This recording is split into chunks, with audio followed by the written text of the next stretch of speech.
Welcome back to the Deep Dive. This is your essential shortcut to gaining sophisticated knowledge fast. We are here for the AI Brief, episode 367. And if you've been following the industry, you know things are moving at an incredible pace. Absolutely.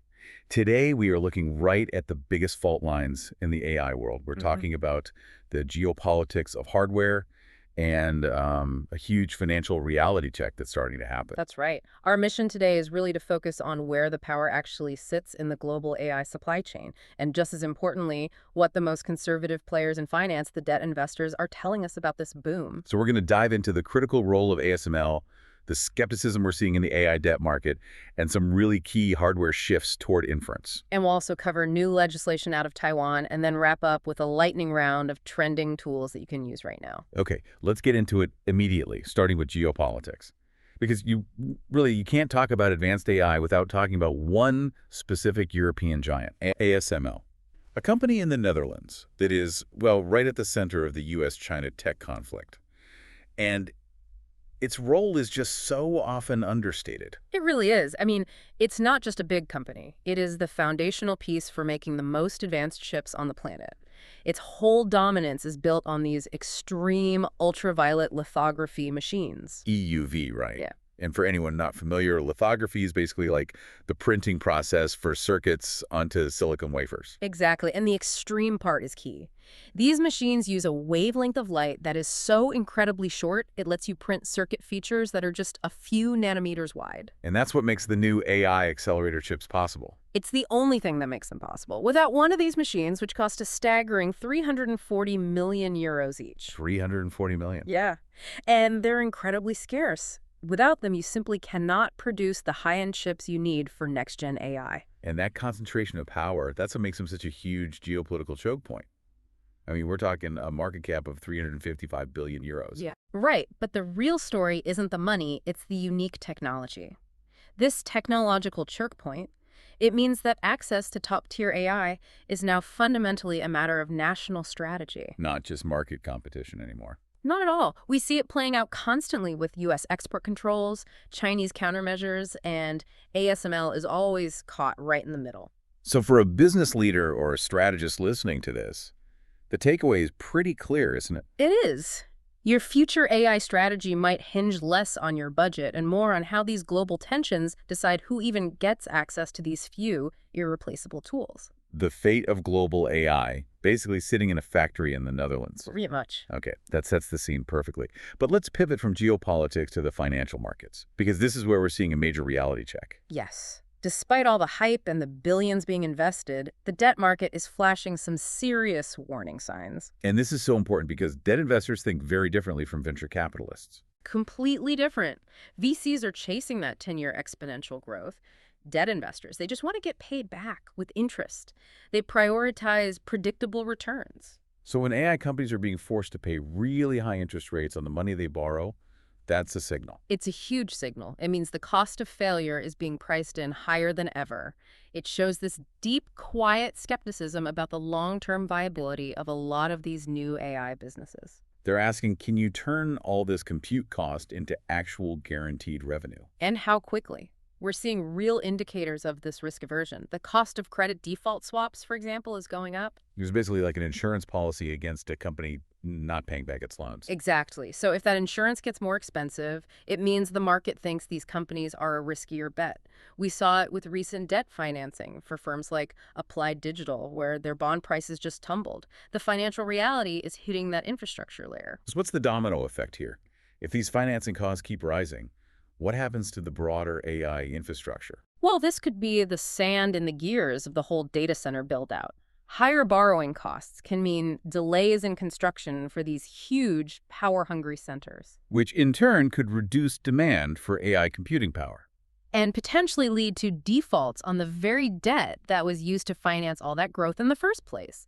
It just signals a much broader cooling off, a real sense of caution in the sector. Okay, that was a heavy dose of some high-impact news. Let's slow the pace down a little now and look at what else is happening in the ecosystem. This needs a bit more context. I agree. And if we connect this to the bigger picture, I think the most important strategic move we're seeing right now is in the hardware itself, specifically how we use the chips. You're talking about this shift in focus to inference, We saw a big signal of this with Nvidia's recent agreement with the startup Grok. Yes, Grok, which specializes in what they call language processing units, or LPUs. And what's so fascinating is that the deal is all about inference. Right. And to simplify that for everyone, think of model training as building a massive, complicated engine. It's slow, it's incredibly expensive. Inference is when you actually use the engine. It's the moment you type a query into an AI and it generates a response for you.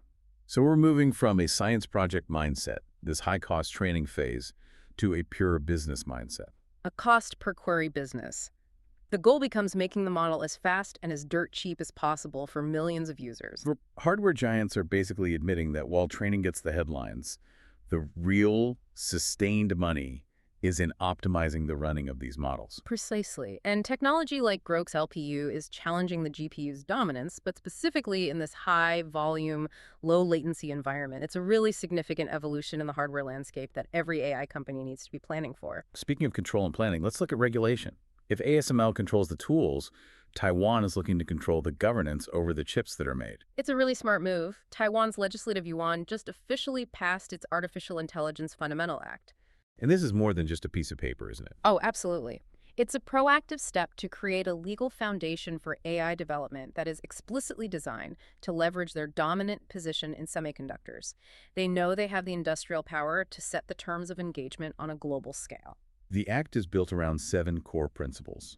Things like sustainability, privacy, transparency, accountability. But the strategic business implication seems pretty clear. It is. It's a move to ensure that anyone who wants to use their chip manufacturing base has to comply with their governance structures. It's a subtle but very powerful way to guide global development by using their control over the hardware supply chain. And finally, before we get to the tools, let's just touch on the money. There's some staggering new data on the financial impact of this AI gold rush. The concentration of wealth is just dizzying. New data shows the net worth of the top 10 U.S. tech founders grew by more than $500 billion. $500 billion. That number really shows you just how much enthusiasm is baked into the market right now and where those gains are focused. It does. And if you look at the most extreme case, Elon Musk, his wealth alone surged by nearly 50%, up to $645 billion. A lot of that growth is driven by investor excitement for XAI and Tesla's autonomous ambitions. That wealth is directly correlated with the highest risk, highest reward parts of AI. Exactly. Autonomous driving, large language models, those are the areas commanding these huge valuations. Okay. We've wrestled with these massive geopolitical and financial forces, but let's switch gears to the practical. The small games you can make while the giants fight over chips and debt. Let's do a rapid fire on some trending tools that can boost your productivity right now. Let's start with data quality. Okay, first up is Thor data. If you're building models, this is essential. It helps you fuel AI training with high-quality, scaled data using smart proxies. It ensures you're not training your models on, well, junk. A crucial step people often overlook. Next, we have NBot. Think of these as personalized curators. They don't just summarize the news, they're designed to surface the very specific niche information you actually care about. It can save you hours of research. For content creators, there's TubeLetters. This is a great one. It takes long YouTube videos and just automatically turns them into structured, readable newsletters. Turns a 1-hour video into a 10-minute read. Then there's Crowd Synthetic. This sounds like a tool for logistics or even city planning. It is. It's used to predict crowd congestion or traffic flow hours before it happens so you can allocate resources proactively. Really powerful stuff. And for anyone learning a language. Check out Erla. It's designed to improve how you acquire and really understand new languages, moving beyond just simple translation to, true comprehension. Finally, we're seeing a huge rise in specialized AI coding agents. These are game changers for developers. They're specific agents tailored for different engineering tasks, suggesting code refactoring, generating error-checked blocks of code. They just boost efficiency dramatically. And that brings us to the end of today's deep dive. We started with ASML's irreplaceable leverage in the global supply chain. A reminder that access to tech is strategy. Then we saw the debt market's rising skepticism, which is challenging those high AI valuations. It's proof that, at the end of the day, cash flow matters more than just hype. And we noted that critical hardware shift away from only focusing on training and toward optimizing inference, making the tech cheap and fast for you, the user. For me, that massive dichotomy is the central tension right now. You have founder wealth soaring based on future potential, while at the same time, lenders are hiking rates based on current risk. Which leaves us with a final provocative thought for you to consider. How long can that enthusiasm, that $500 billion surge in equity, outpace the rising cost of capital that the debt market is flagging? This growing gap between the euphoria and the financial prudence, that's what's going to determine who survives the next phase of this AI boom. A profound point to end on. Thank you for diving deep into the sources with us today. If you found this useful, please follow and share this deep dive. See you in the next episode.